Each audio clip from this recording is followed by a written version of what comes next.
Fayette County, Iowa, 1990. There are 7 people left. Just 7. In a place that was, by every legal definition, still a city. A city with a mayor, a council, official boundaries, a name on the state registry. The agenda had one item. Not a budget, not an election, not a new road or a zoning dispute. The question on the table was whether their town should continue to exist at all. In the entire recorded history of the United States, no incorporated city had ever done this. Donnan, Iowa, was about to become the first. And the reason they did it is something that takes almost the entire story to understand. To understand what happened in that room, you need to understand what a city actually is. Not the version in films, but the legal reality underneath. In the United States, a city isn't just a place where people live. It's a legal entity. It must maintain records, hold elections, file reports with the state. It can collect taxes, it can borrow money, and it can be sued. There are rules, minimums. In Iowa, you need at least 25 residents to incorporate as a city. Donnan met that requirement, barely, in 1922. The reason was simple. They needed to build a school, but by 1990, the school was gone, the businesses were gone, the railroad was gone, and most of the people were gone too, which left 7 people legally responsible for running a city.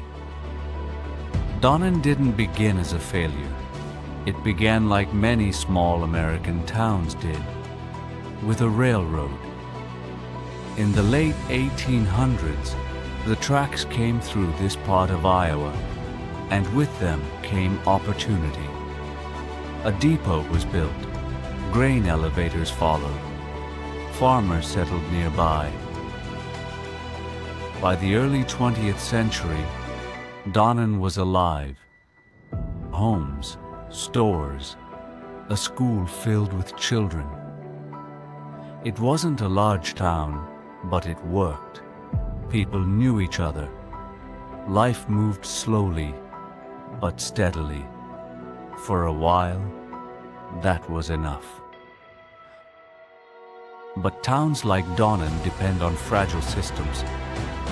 And when those systems begin to change, they don't collapse all at once. They fade.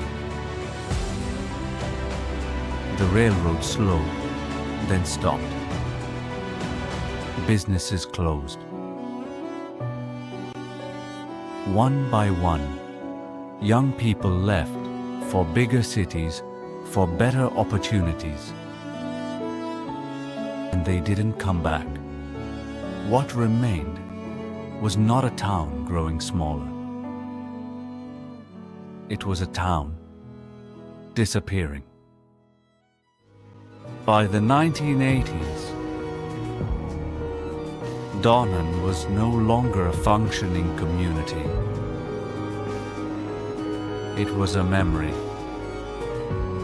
still legally alive. The school had closed years earlier. The post office, gone. Shops stood empty, houses abandoned. Each year, fewer people remained, until finally, there were 7. 7 residents, tasked with responsibilities meant for dozens. They still had to hold meetings, still had to maintain records, still had to exist on paper. But in reality, there was almost nothing left. Most towns in this situation don't make a decision. They simply stop. Records lapse, meetings end, and eventually the state steps in. But Donnan didn't do that. They chose something else, something deliberate, something final. They called a meeting, 7 people in a quiet room, to decide the future of their town, not how to rebuild it, not how to save it, but whether it should continue to exist at all. They voted. And with that decision, Donnan, Iowa, ceased to exist as a city. Not because it was destroyed, not because it was abandoned, but because its own residents chose to let it go.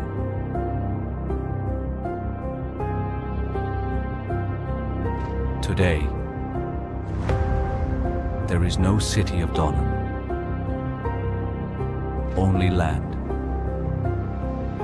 a few traces, a marker where something once stood, and a story